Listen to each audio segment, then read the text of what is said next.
Olá, aqui é a professora de arte Débora e o assunto de hoje é o cubismo de Pablo Picasso. Historicamente, o cubismo originou-se na obra de Cézanne, que foi o pintor que nasceu em 1839 e faleceu em 1906. A sua pintura ele incluía nas formas da natureza cones, esferas, cilindros, mas de forma bem sutil. E isso acabou inspirando Pablo Picasso para criar o seu cubismo. Então vamos lá, por que o nome é cubismo? É porque literalmente vem de cubos.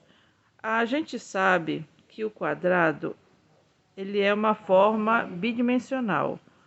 O cubo é um quadrado que se tornou tridimensional. Ele tem profundidade. Ele é nesse formato, certo? Então, a representação que Pablo Picasso, e junto com outros cubistas, só que ele é o mais famoso e mais conhecido, né? Mas assim, os cubistas queriam fazer uma representação que desse para perceber todos os lados de uma mesma imagem. É como se eu pegasse e abrisse o cubo e ele mostrasse todos os lados. Vamos lá. Digamos que o sol esteja pegando aqui em cima. Qual é a parte mais iluminada desse quadro, desse cubo? Aqui em cima, né? Aqui embaixo é a parte mais escura, onde a gente não vê. Aqui é a lateral, que tem uma leve sombrinha. E aqui, aliás, aqui é a parte frontal, aqui é a parte lateral, que também tem uma leve sombrinha. O que ele fez? Ele pegou esse cubo, esse lado é esse aqui, com essa parte leve. Essa aqui é essa lateral, aqui. Parte de cima, totalmente iluminada, é essa aqui. A outra parte que a gente não vê, lateral, do outro lado, que também segue essa mesma orientação. E a parte de baixo, que é a parte mais escura, que é essa parte aqui que fica embaixo, que a gente não tá vendo. Então, isso aqui é o cubo aberto. Então, toda a representação que eles faziam, eles colocavam os cubos, mas assim, ó, de maneira aberta. Então, a sua obra era cubista. Vamos lá, o primeiro quadro, você vai entender. O primeiro quadro cubista é esse aqui de Pablo Picasso, Les Demoiselles d'Avignon. Então, ele começou tentando pintar de uma maneira mais realista, de uma forma natural. Então, aqui no meio você consegue ver essa representação dessas mulheres, está mais próximo do real, certo? Depois, ele quis já ir mudando e ele foi tendo ideias. E quando ele foi numa exposição de máscaras africanas que estava acontecendo onde ele morava, as máscaras africanas elas são feitas de maneira geometrizada. Então você tem um recorte assim de casca de bambu, alguma coisa, e os olhos são muito quadrados, tem linhas geométricas, tem um orifício assim para a boca, então é muito geometrizado. Quando ele viu aquilo ali acabou mexendo com ele e mexeu com a sua pintura. Quando ele chegou aqui, ele começou a transformar. Tá vendo que o corpo das mulheres começou a ficar mais reto e o rosto foi mudando até chegar aqui nesse momento aqui que está bem próximo da máscara. Então esse aqui é o que mostra as fases em um tempo em que ele estava pintando a sua transformação em cubista. Mas isso aqui, ele é considerado o primeiro cubista por conta dessa fase, mas cubismo mesmo é esse aqui. Então, esse quadro aqui é um ótimo exemplo do cubismo dele. Você tá vendo a imagem, ela tá toda desfragmentada. Então, esses pedacinhos desfragmentados da imagem é como, por exemplo, você coloca uma imagem no computador e você aproxima. Você sabe que a imagem é feita de pixels. Quando você aproxima, o que acontece? Se você aproximar demais, a imagem meio que estoura. Você consegue ver os pixels separados, né? Quadradinhos por quadradinhos. Então, é exatamente a mesma coisa.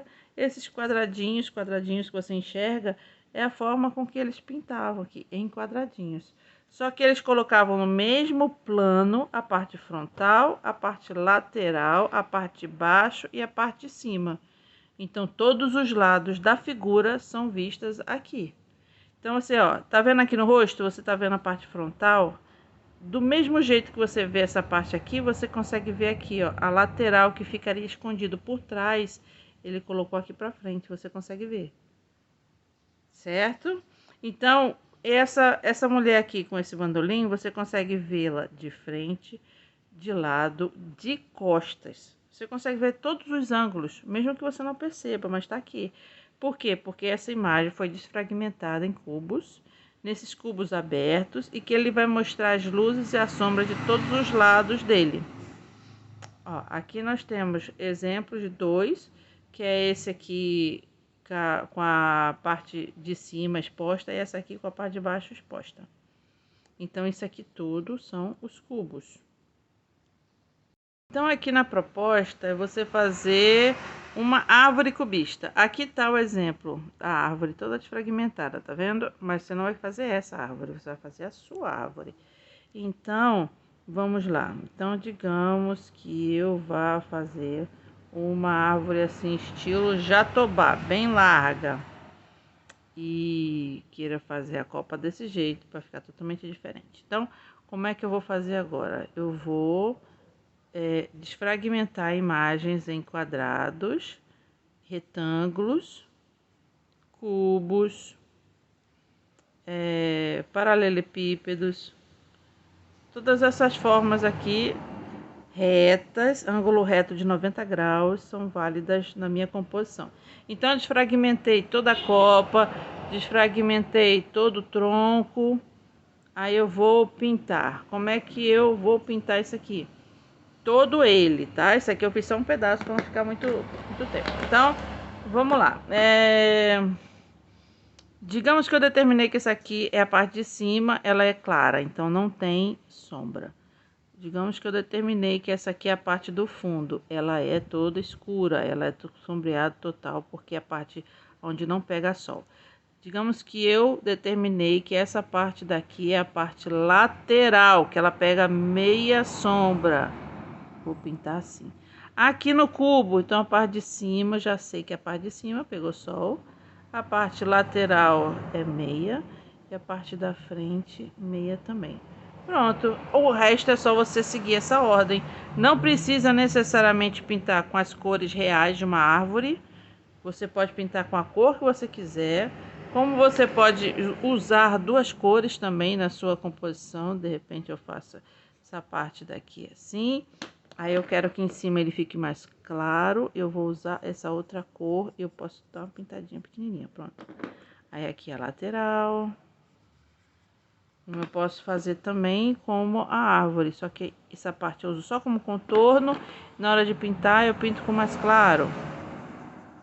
Pronto, tá? Aí você completa tudo. Ah, a opção, eu preciso contornar, aí é contigo. Se você quiser fazer o contorno da árvore para que fique mais marcado, ou o seu contorno é feito por quadrados e retângulos, à medida que você for trabalhando, você vai fazendo ele todo, também fica ao seu critério.